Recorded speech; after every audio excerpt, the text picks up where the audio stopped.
Je vous souhaite la bienvenue. Nous allons commencer notre réunion sur le comité. Je suis Alfred Ramatinas, le député de Tabacha. Aujourd'hui, nous avons, euh, nous allons parler du projet de loi 61, la loi sur les crédits. Nous voulons parler du mandat de l'Ombud, le clarifier, s'assurer que celui puisse faire des révisions suite à la modification du projet de loi le 1er avril 1999 et aussi tout ce qui a trait au gouvernement autochtone. En tant que comité, il est notre rôle d'analyser tous les projets de loi qui sont envoyés au sein de l'Assemblée. Et voilà ici une occasion de faire des changements, d'offrir des opinions pour voir s'ils veulent soutenir le projet de loi ou non. Le comité pourra ainsi amener des amendements pour que nous puissions améliorer le projet de loi. Le comité prend en compte toutes les considérations et je voudrais rappeler tous les députés de me poser des questions. Ainsi, nous pourrons garder cette réunion bien organisée et vous devez être reconnu par la présidence avant de prendre la parole. Maintenant, je vais laisser les députés pour se présenter et maintenant, nous allons débuter avec les participants en ligne. Madame le Président, je suis Monsieur O'Reilly, Rocky Simpson, en ligne. Merci, Madame la Présidente.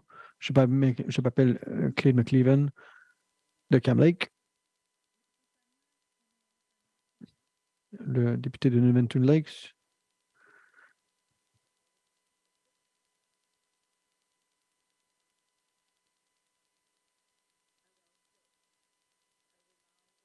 Je vais maintenant inviter les députés de Yellowknife North pour que M. Johnson puisse faire ses remarques d'ouverture. Merci.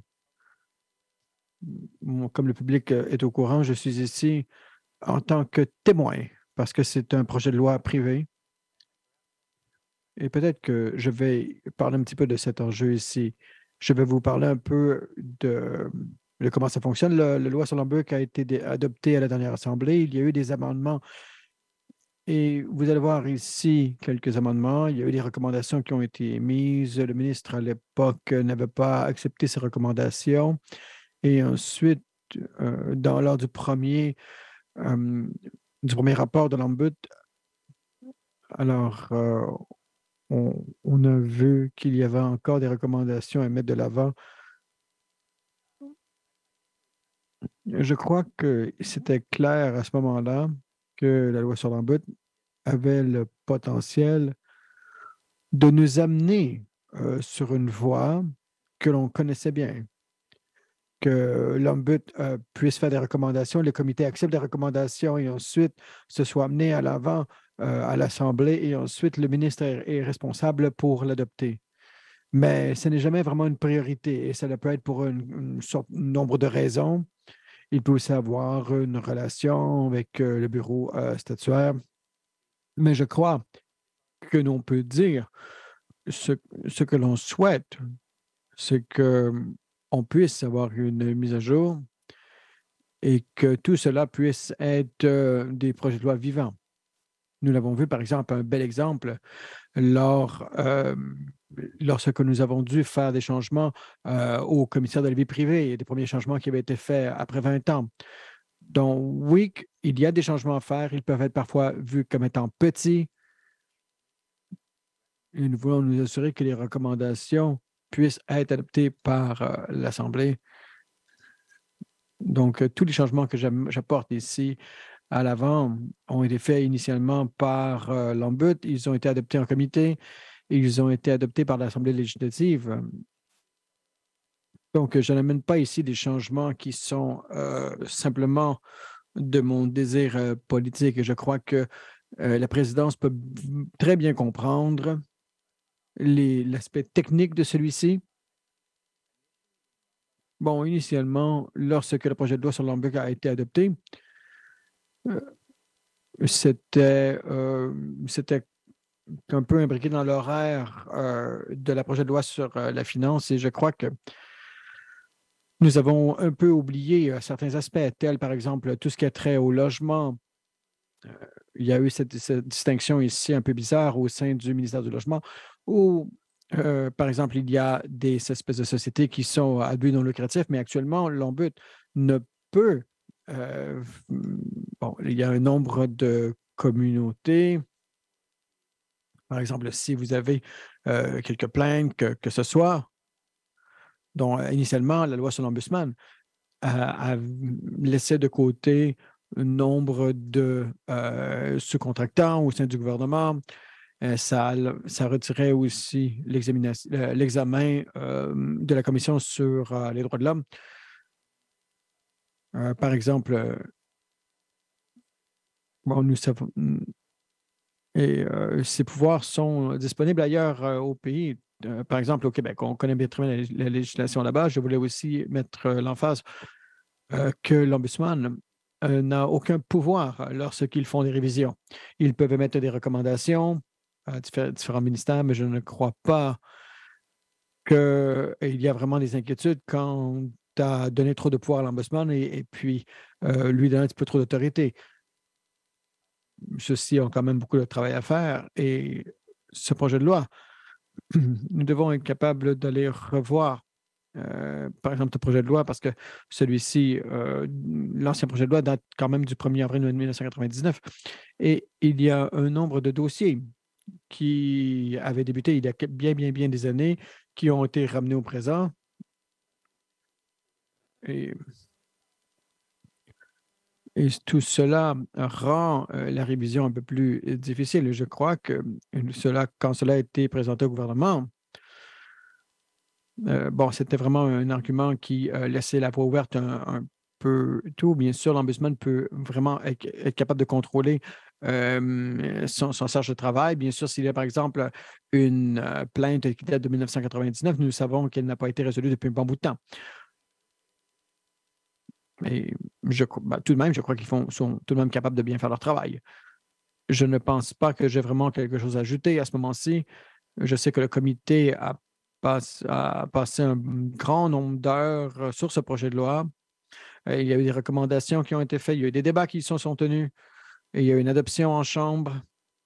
Et j'ai aussi eu une rencontre avec le ministre pour voir si le ministre était disponible pour faire ces changements à la lumière des recommandations de cette Assemblée. Merci, Madame la Présidente. Merci, M. Johnson. Y a-t-il des questions pour les membres du comité? Caitlin? Caitlin, allez-y, vous avez la parole. Merci, Madame la Présidente. Madame la Présidente, je me demande, bon, si, bon, le député Johnson avait vraiment des inquiétudes qui ont été soulevées par le public, par les officiers, incluant l'Ombudsman lui-même, avec certains éléments de ce projet de loi. Merci. Monsieur Johnson? Merci, Madame la Présidente. Bon, je sais que le comité a eu une discussion avec le ministre. Il y a eu des recommandations. J'ai eu une discussion avec le ministre et je crois que nous devons laisser la ministre s'exprimer. Si jamais il y a des oppositions, alors le ministre n'est pas tout à fait opposé, du moins à ce que je sache. Bien, nous avons aussi des discussions similaires avec l'Ombudsman. Ils sont ici aujourd'hui et il serait bon pour eux de s'exprimer à cet effet. Je ne pense pas que j'ai eu des conversations avec les intervenants, euh, outre ceux que j'ai mentionnés auparavant. Merci, Madame la Présidente.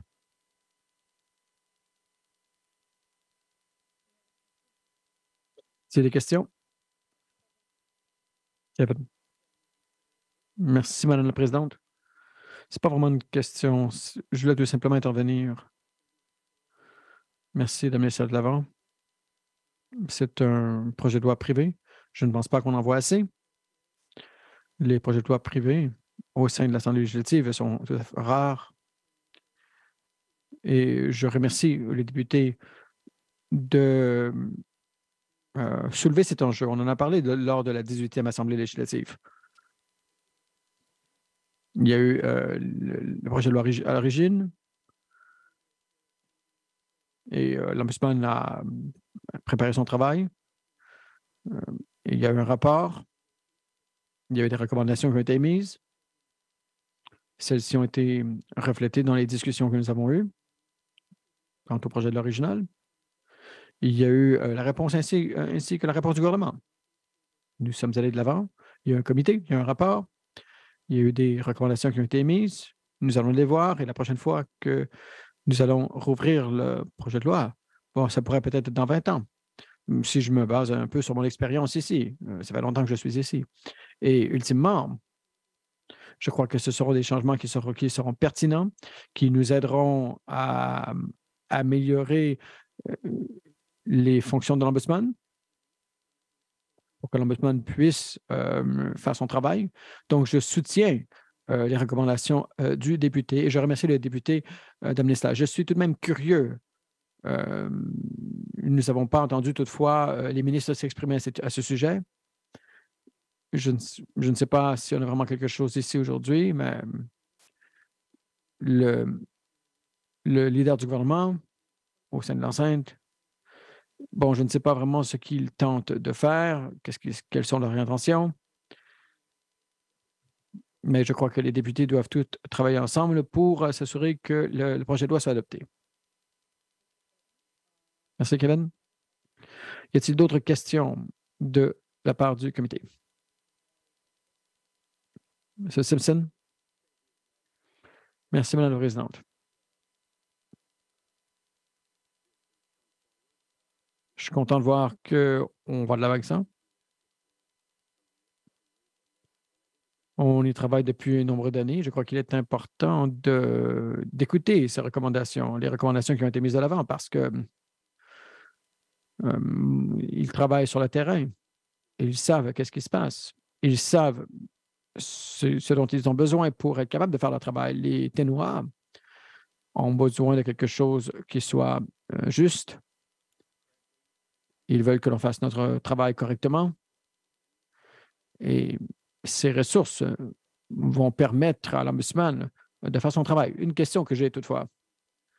Il semble qu'il y aura plus de travail devant nous. Bon, avez-vous examiné si ils ont besoin de plus de personnel administratif pour permettre à l'Ombudsman de faire son travail? Est-ce que cela est nécessaire? Merci. M. Johnson. Madame la Présidente, je ne suis pas allé si loin. Je crois que ce serait une bonne question à poser à l'Ombudsman. Mon opinion à cet effet, c'est celui-ci. C'est que, bien sûr, nous voulons toujours accroître le personnel pour nous permettre de faire le travail. Je parle ici de l'Ombudsman. Mais je ne crois pas que la méthode appropriée, c'est de limiter leur travail ou alors de prioriser sur quel dossier travailler. Je ne pense pas qu'on doit dire nous sommes un peu inquiets sur le travail que vous avez à faire, les équipes que vous avez, donc on va vous fournir X, Y, Z, et puis ensuite, vous pourrez seulement faire la moitié du travail. Bon, je crois que nous devons nous assurer que le travail de l'Ombudsman soit priorisé, qu'ils aient les leviers pour faire leur travail. Bien entendu, accroître l'autorité, bien sûr, représente plus de travail, il y aura plus de requêtes. Mais toutefois, je vais laisser le soin à l'Ombudsman de s'exprimer à cet effet. Est-ce que l'Ombudsman a besoin de plus d'équipes? Mais avec tout ce débat avec les officiers statutaires, est-ce qu'il y aura tous les leviers nécessaires pour son travail? Merci, Madame la Présidente. Y a-t-il des commentaires? Y a-t-il d'autres commentaires? Merci, M. Johnson.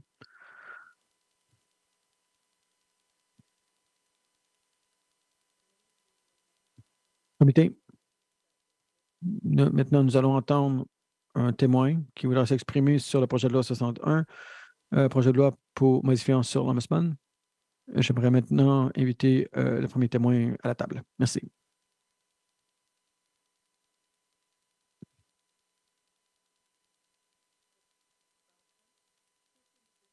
Bienvenue. Veuillez vous présenter. Veuillez débuter quand vous serez prête. Bonjour, je m'appelle Colette Langlois. J'aimerais remercier les membres du comité pour me laisser l'occasion de m'exprimer sur le projet de loi 61, le projet de loi modifiant sur l'Ombudsman.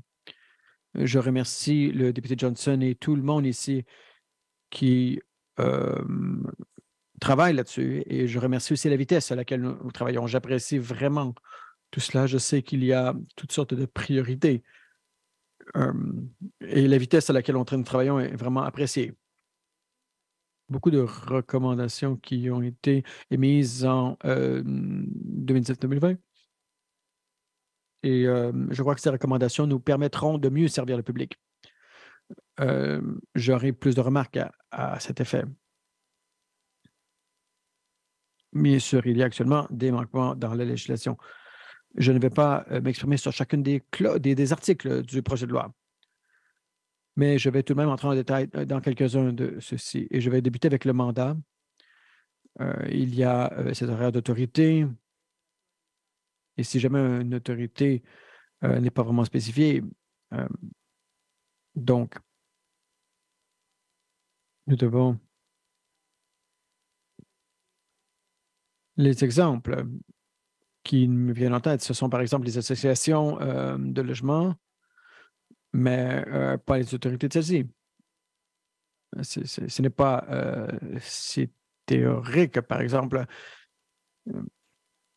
on m'a dit qu'on avait, par exemple, les autorités de logement, et celui-ci, c'était un autre individu qui vivait au sein de la communauté, dans une autre communauté. Donc, vous savez,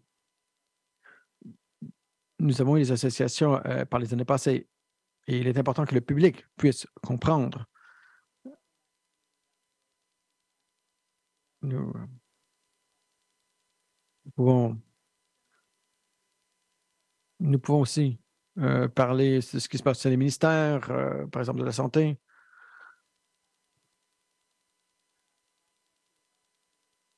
Les équipes, les assistants, les standards. Donc, une fois de plus, c'est pas qu'on a beaucoup de requêtes. Et voilà ici un peu l'inquiétude. Donc, cela va nous apporter un peu comment ça fonctionne dans d'autres provinces, d'autres territoires et à l'avenir.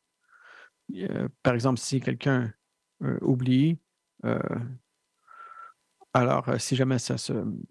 Bon, certaines des autorités pourraient être décrites comme un tribunal administratif. Et j'ai déjà entendu, par exemple, quelle est la relation entre l'ombudsman et les tribunaux, et je crois que je pourrais éclaircir cela. Des exemples, c'est l'assistance sociale, l'emploi, les équipes, ainsi que le panel. Donc, j'ai examiné certains rapports qui se passent au sein de toute administration et les enjeux sont à propos de la livraison des services. Il y a Par exemple, on me dit souvent que quelqu'un ne retourne pas les appels ou que quelqu'un ne répond pas aux messages. Donc, par exemple, il y a certains processus qui étaient beaucoup trop lourds, que la langue est difficile à comprendre. Par exemple, j'ai dû venir en personne. Par exemple, je vis dans un endroit un peu éloigné. Donc, voilà ici des enjeux sur les services. Bon, bien sûr, l'Ombudsman n'est pas comme un tribunal où nous ne sommes pas une cour d'appel. Nous pouvons parfois renverser une décision, mais nous ne remplaçons pas le travail des tribunaux. Ce que les ombudsman font, c'est de parler de l'accès à ces services. Et si jamais nous trouvons que le processus n'est pas juste, ou s'il y a une erreur qui a été commise, alors il y a une période d'appel et ce que nous pouvons faire, c'est de recommander que nous pouvons émettre des recommandations sur ce que nous avons trouvé. Mais nous ne sommes pas là pour substituer les tribunaux comme quoi que ce soit. Donc, j'espère que cela clarifie un peu notre rôle, ainsi que les membres du public sur le travail de l'Ombudsman. Vous allez voir dans ma soumission écrite que je veux faire une espèce. Il y a un petit côté technique ici auquel je, je, je regarde. Il y a certaines autorités qui sont ici sur une liste. Et si jamais la tête de l'organisation veut avoir accès au sous-ministre, ce qui se passe, c'est que l'Ombudsman doit demander au ministre d'assigner la personne qui a discuté. Je suis passé au travers d'une liste. Et donc, et ce n'est, vous savez, c'est quand même parfois une question étrange à se poser, mais ça prend quelques mois, dans certains cas, pour obtenir des réponses. Et ça m'est arrivé dans quelques-unes des instances. Donc, il est utile d'identifier les problèmes avant qu'ils arrivent. Par exemple, et nous devons être capables de faire avancer les enquêtes beaucoup plus rapidement. Il y a toutes sortes de procédures qui existent. Si, par exemple, on veut avoir accès à un endroit et il s'est opéré par une organisation, nous devons être capables de notifier les administrateurs. Et je crois que cela est très important. Donc, dans mon allocution écrite, j'ai fait des recommandations. Et lorsque nous entendons, par exemple, il y a une formulation similaire qui est utilisée sur les lois de l'Ombudsman au Saskatchewan et à l'île du Prince-Édouard. Mais je crois que ce n'est pas leur façon de faire, n'est pas nécessairement la façon ultime de faire, sauf que ça peut être une façon de le faire. Si le projet de loi avait à obtenir une troisième lecture et il n'y avait aucun changement, je devrais m'assurer tout de même qu'il y a certains changements pour que je puisse, parce que je sais que sinon je vais recevoir des appels de toutes sortes d'associations.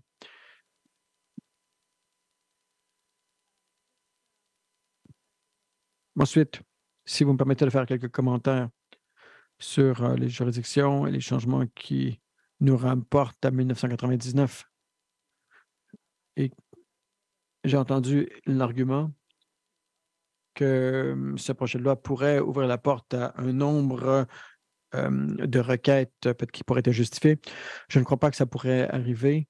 Après quelques années, il est très difficile d'obtenir des preuves. Il y a des gens qui ont pris leur retraite qui ne sont plus là. Donc, même parfois, vous savez, nous recevons un appel, quelqu'un dit, bon, nous avons rencontré un fonctionnaire et ceci et cela est arrivé. Peut-être que personne ne s'en souvient.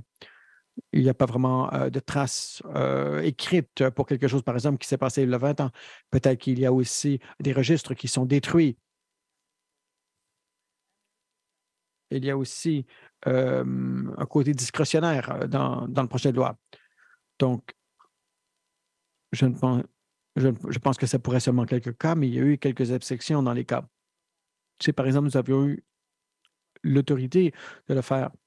Alors, ce que nous avons fait au lieu de cela, c'est de faire une enquête en plein milieu d'une histoire, à un moment arbitraire. Et bon, et cette requête a été faite à un autre moment donné, quand bon, tous ces documents et ces rapports sont maintenant publics. Et, et dans tous ces cas, cela nous aide à aller voir quels étaient les enjeux de ce moment-là.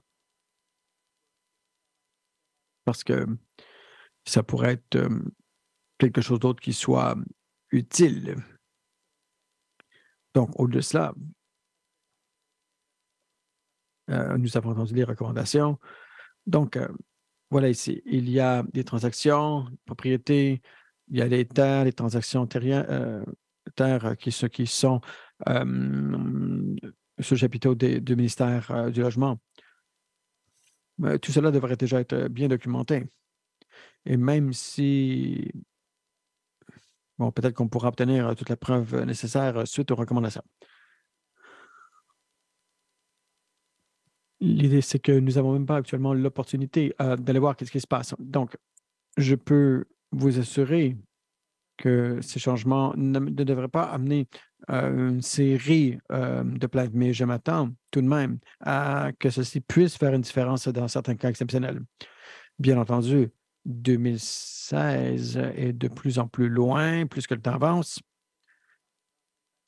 Bien sûr, mais je crois que cela est très, très important et cela va pouvoir nous donner tous les leviers dans certains cas. Dans Monsieur Mission écrite, j'ai parlé de définition du mandat. J'aimerais élaborer sur cela. Bien sûr, nous devons réécrire qu'est-ce qui se passe dans la sous-section 15 plutôt entre parenthèses 1. Comme j'ai noté, je ne suis pas toujours au courant de l'implémentation d'une politique et si cela fait partie de notre mandat ou s'il y a d'autres aspects de la législation et voilà quelque chose que nous pouvons déjà faire. Donc, lorsqu'une politique est adoptée, c'est vraiment quelque chose qu'on examine et nous avons ici l'autorité de le faire. Par exemple, nous avons examiné la politique sur l'action affirmative, les incitatifs d'affaires. Et il y a une espèce de longue liste de toutes les politiques qui sont de cet effet. Donc, je vous suggère, ou je vous dirais par exemple que nous n'avons pas allongé celui-ci. Il peut tout de même y avoir une espèce d'inquiétude. Par exemple, il pourrait y avoir une interprétation beaucoup trop étroite de ce mandat. Je ne connais pas le risque de celui-ci, mais je ne suis pas toujours éclairci par rapport à l'intention et je ne sais pas si celui-ci est toujours très clair. Euh, Je soutiens l'amendement pour les notices d'administration. Qu'est-ce que le gouvernement autochtone peut faire? Bon, l'intérêt des officiers, c'est que peu importe dans quelle direction cela peut être clair, nous avons toujours une espèce de contact et nous avons un bon équilibre de justice dans notre processus et nous devons utiliser les mots comme ceci. Comme j'ai noté dans mon allocution écrite, nous recommandons de supprimer l'article 42 entre parenthèses 2 de la loi. Et voilà ici et à première vue, cette disposition menace l'indépendance du bureau. Et cela m'inquiète lorsque j'ai fait de la recommandation, parce que je trouve que celle-ci est quand même très large. Il y a aussi, cela joue avec l'indépendance. Je ne pense pas que les gens statuaires indépendants de territoire du Nord-Ouest ou toute loi canadienne si je comprends bien, c'est que cette provision auprès du comité, celle-ci a été faite en 2021 dans le rapport annuel de 2020-2021 et c'est ce que je comprends, c'est qu'on avait ajouté cela pour s'assurer que le gouvernement Clicquot puisse être au courant si jamais il y avait une enquête. Mais on n'en a pas parlé dans le projet de loi. Donc, voilà ici la seule explication que j'ai entendue à cet effet. Et ici, c'est la raison parce que cela affecte aussi tous les gouvernements autochtones. Donc, ma recommandation, c'est que cela nous donne une occasion de faire des amendements. Donc, voilà ici, nous en arrivons à la fin de mon allocution d'ouverture. Au fur et à mesure que je vois ce qui se passe ici, vous pouvez voir que je suis très passionné par cela. Et j'ai très hâte de voir comment je pourrais avoir plus de leviers pour aider tout chacun. Et je soutiens ce projet de loi, particulièrement parce que cela fermerait une espèce de marge de notre service auprès du public. Et ce qui se passe, par exemple, au sein des associations de logement sont un très, très bon exemple. Et, il est bien dommage de voir que sur les lois actuelles, nous ne sommes pas capables de les aider autant qu'on veut. Donc, cela va pouvoir vraiment nous aider à mieux servir le public et c'est pour ça que nous sommes ici. Donc, Madame la Présidente, cela conclut mes remarques d'ouverture quant au projet de loi 60 et je serai très heureuse de pouvoir répondre aux questions. Merci. Merci beaucoup. Comité, est-ce que vous avez des questions?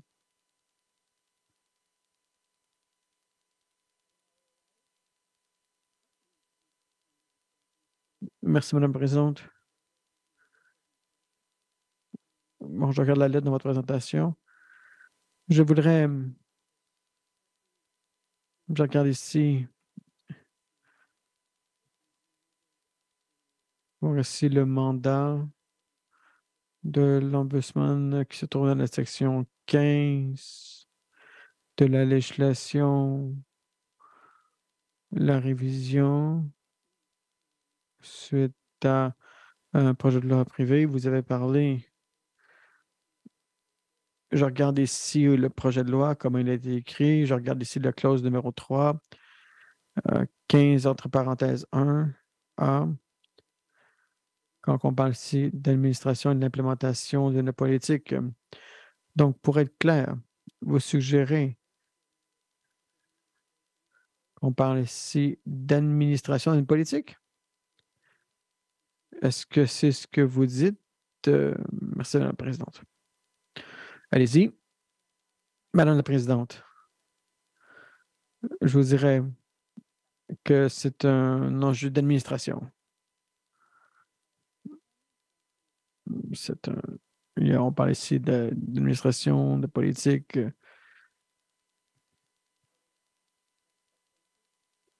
Y a-t-il quelque chose de plus? Merci, Madame la Présidente. Voilà, cela est clair pour moi. Bon, moi, ça va. Mais vous pouvez peut-être me blâmer pour cela parce que j'étais celui qui, à ce moment-là, vous savez, voilà ce qu'on tentait de proposer comme amendement à la 18e Assemblée. Et nous avons tenté de négocier, de convaincre le Conseil du ministre que nous devions faire cela. Nous devons être capables de définir quel est le mandat et nous devions le faire dans une façon qui soit acceptable au lieu d'avoir une espèce de langage qui soit un petit peu plus vague. Je suis, bon, je suis d'accord avec ce qui a été suggéré plutôt ici par l'Ombudsman. Merci, Madame la Présidente. So, Riley. Merci, Madame la Présidente. Peut-être,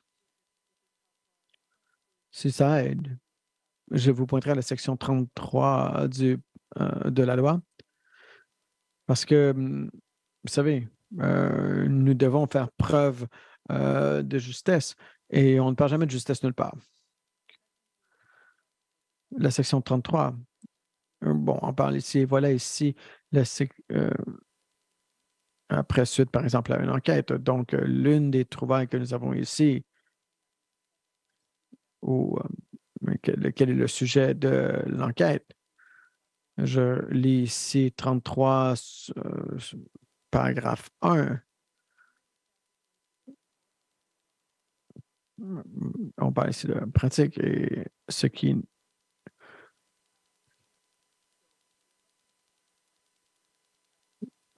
Bon, si par exemple une pratique n'est pas juste, vous savez, voilà ici un endroit qui promet l'implémentation de la politique. Parce qu'il y a une espèce de discrimination aussi. Alors, celle-ci ne suit pas. Alors, tout est couvert dans la section 33, mais peut-être que je ne dis pas tous les mots, c'est un peu de jargon, mais voilà où est-ce qu'on se trouve actuellement. Il y a la section 15.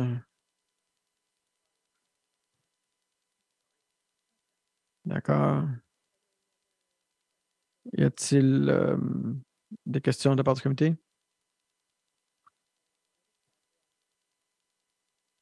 J'en ai seulement une. Pour un commentaire, je sais que il y a beaucoup d'injustice. Il y a beaucoup de choses qui ne sont pas justes qui se passent au sein du gouvernement. Et de prendre tous ces dossiers, je suis certaine qu'il y aura un besoin pour du soutien additionnel de la part des équipes. Je veux m'assurer, je ne sais pas comment vous le faites, mais si jamais nous allons de l'avant, si jamais comme, faire des accommodements, parce que beaucoup d'enjeux qui sont levés auprès des députés, ce sont des gens qui ne passent jamais par la porte de devant. Et nous devons être capables de lever cet enjeu. Cela est extrêmement important et c'est pour ça que nous sommes ici. Je l'entends tout le temps. Je soutiens les changements que l'on apporte à ce projet de loi. Sur ce, y a-t-il des commentaires? Y a-t-il d'autres témoins qui veulent venir de l'avant, qui soient ici présents ou en ligne? D'accord. Donc, merci beaucoup d'être parmi nous. Absolument. Merci, Madame la Présidente. Merci pour de lever cet enjeu, Madame la Présidente. Et je crois que c'est vraiment une question que j'aimerais. Bon, vous savez, on fait beaucoup de choses ces jours-ci. Désolé, je suis un peu confus. Moi, je crois que la présidente a levé un enjeu important. L'une des inquiétudes que nous avons entendues lors de la dernière assemblée, bon, c'est l'espèce d'enjeu, si on avait par exemple l'espèce d'ouvrir l'évier pour que toutes sortes de demandes soient amenées.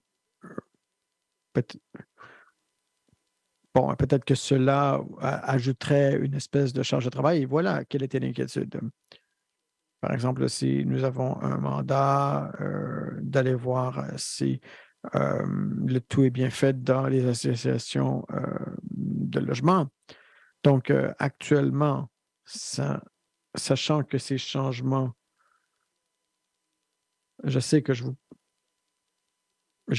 demande, c'est un enjeu de jugement, mais croyez-vous que vous pouvez continuer à travailler et à faire tout ce que vous pouvez faire grâce à avec toutes les ressources budgétaires que vous avez à votre disposition?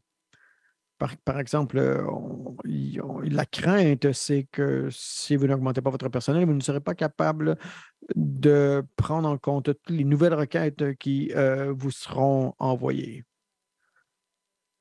Madame la Présidente, bon, selon les lois sur le budget, ça doit passer à un conseil de gestion. Et chaque année, bon, nous avons, vous savez, il est difficile de voir si je crois que même avec le mandat accentué, avec les ressources que nous avons devant nous, alors je crois que nous pouvons faire cela. Merci. Merci. Merci, merci. S'il n'y a plus de questions, y a-t-il d'autres témoins? Non? Donc sur ce, alors voilà, ici, cela conclut la rencontre publique.